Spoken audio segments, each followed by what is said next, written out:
Au petit matin, balle après balle, les armes sont chargées.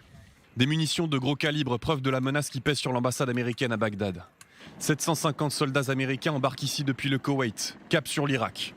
Si ce déploiement n'est qu'une action de précaution, selon le secrétaire d'État américain à la Défense, ces GI seront autorisés à ouvrir le feu si nécessaire.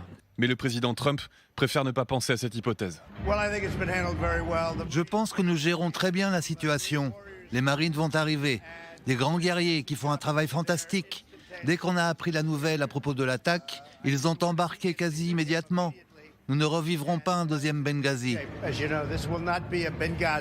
Faisant référence à cette attaque meurtrière d'une ambassade américaine en Libye en 2012, Donald Trump vante cette fois la collaboration des autorités irakiennes. Le gouvernement irakien s'est vraiment engagé. J'ai appelé le Premier ministre aujourd'hui. Je l'ai remercié. Sur place, les forces de sécurité irakiennes défendent le bâtiment comme elles le peuvent, face à des manifestants que rien ne semble pouvoir calmer.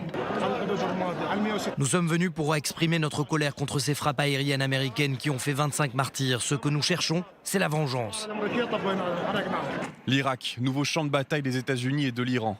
La semaine dernière, un civil américain mourait, frappé par une roquette lancée contre la base militaire sur laquelle il se trouvait. Une attaque attribuée à une milice soutenue par Téhéran que l'armée américaine a ensuite visée en Irak et en Syrie.